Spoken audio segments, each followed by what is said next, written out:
आखिर राम मंदिर के बनने से विपक्ष इतना परेशान क्यों है? आखिर वो कौन सा डर है जो कि विपक्षी दलों को सोने नहीं दे रहा है? राम राज्य तो सबको साथ लेकर चलने की अवधारणा है, तो फिर विपक्ष राम के काम से दूरी क्यों बना रहा है? ये मजबूरी है या फिर जरूरी है? दरअसल इंडिया के कई नेताओं को राम मंदिर के कार्यक्रम में जाने से परहेज है, तो कांग्रेस के अंदर से भी ऐसी आवाजें आ रही हैं जो कांग्रेस के लिए मुश्किल बन चुकी हैं।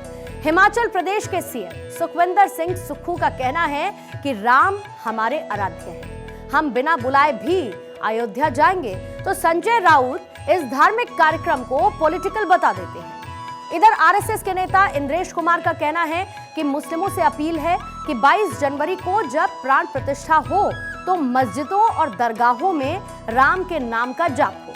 इंद्रेश कुमार ने कहा कि हमारे पूर्वज एक ही थे, हम धर्मों में भले ही बटे हों लेकिन ये देश नहीं बटा है। कांग्रेस के नेता उदित राज ने लिखा कि 500 वर्षों बाद देश में मनुवाद की वापसी हो रही है। अब देखिए विपक्ष किस तरीके से राम के नाम पर सियासत कर रहा है। पहले कुछ स्टेटमेंट्स आप सुनिए और उसके बाद आगे इस खबर पर बेहद बारीकी से मैं बात करूं। भगवान के दर्शन के लिए इनकी मध्यस्थता की जरूरत है। ये होते कौन है निमंत्रण देने वाले? क्या भगवान इनके बंधुआ हैं? या आइयो देखिए और दर्शन करिए, जब मन होगा जाएंगे, अपने घर में पूजा कर लेंगे, किसी और मंदिर में जाकर कर लेंगे।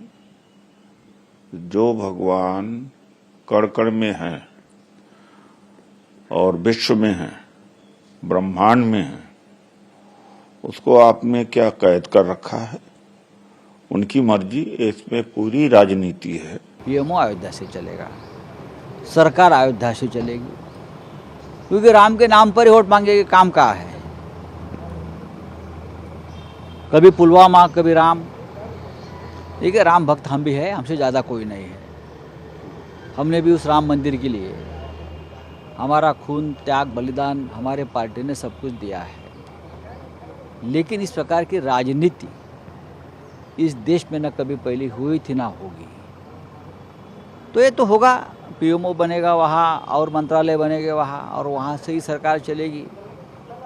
5000 साल पीछे हम जाकर देश चला रहे हैं। कि राम मंदिर का मतलब है जो गरीब है, दुखी है, पीड़ित है, कमजोर है, असहाय है, निर्बल है, उनका जो सम्मान करे, प्यार करे, मदद करे और उनको भी अपने जैसा जीने वाला प्यार करे।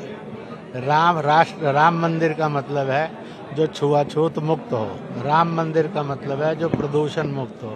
राम मंदिर का मतलब है नारी के शोषण से मुक्त हो। सब तरह की नफरत जाए, सब तरह का प्यार और शांति आए और सब मिलजुल कर इस देश को बनाएं, हम बने और दुनिया को रास्ता दिखाएं। चुनाव के समय पर आपको भगवान राम याद आते हैं, मंदिरों के चक्कर लगने शुरू हो जाते हैं। जो राम में भरोसा नहीं करते वो मंदिरों में घुसते हैं, जो सनातन को गाली देते हैं वो मंदिरों में जाते हैं। तो राजनीति कौन कर रहा है जी? भगवान राम तो रोम रोम में बसते हैं अगर मानने वाला हो तो, मगर जो नहीं मानने वाले उनको देखा भगवान क्या करना है। और मैं तो यही कहना चाहूंगी, होई सोई जो राम रची राखा। भगवान राम ने जो तय किया है होगा वही, आपके कहने से कुछ नहीं होने वाला। देखिए आरजेडी इसी तरह बयानबाजी करती रहती है और कांग्रेस भी करती रहती है। चाहे आरजेडी के नेता फतेह बहादुर हों या कांग्रेस के नेता उदित राज हों, ये दोनों इसी तरह का बयान देते हैं। पहले भी रामचरितमानस पर आरजेडी के जो शिक्षा मंत्री थे उन्होंने घोर आपत्तिजनक टिप्पणी की और उस पर कोई कार्रवाई लालू जी ने नहीं किया, तेजस्वी जी ने नहीं किया। तो ये साफ है कि ये लोग भारत की संस्कृति का, सनातन का, इस सब का विरोध करते हैं, ये करते रहेंगे, लेकिन उससे कोई फर्क पड़ने वाला नहीं है। इन तमाम स्टेटमेंट्स को सुनने के बाद एक और बयान सुनना बेहद जरूरी है। एआईएमआईएम के प्रमुख असदुद्दीन ओवैसी ने हैदराबाद में कहा कि अपनी ताकत को बरकरार रखो और अपनी मस्जिदों को आबाद रखो। क्या कुछ कहा ओवैसी ने, वो भी आप सुनिए। मेरे अजीज दोस्तों, याद रखो नौजवानों, ये जो ताकतें है ना, तुम्हारे दिल से जब इत्तेहाद को निकालना चाहते हैं, क्यों निकालना चाहते हैं? मिली गीरत को खत्म कर दिया जाए, मिली हमियत को खत्म कर दिया जाए। बरसों की मेहनतों के बाद आज हमारा एक मुकाम हमने पैदा किया, तो ये आपको इन चीजों पर गौर करना है। अपनी मिली हमियत को, मिली अपनी ताकत को बरकरार रखिए। नौजवानों, मस्जिदों को आबाद रखो। कहीं ऐसा ना हो कि मस्जिदें हमसे छीन ली जाए।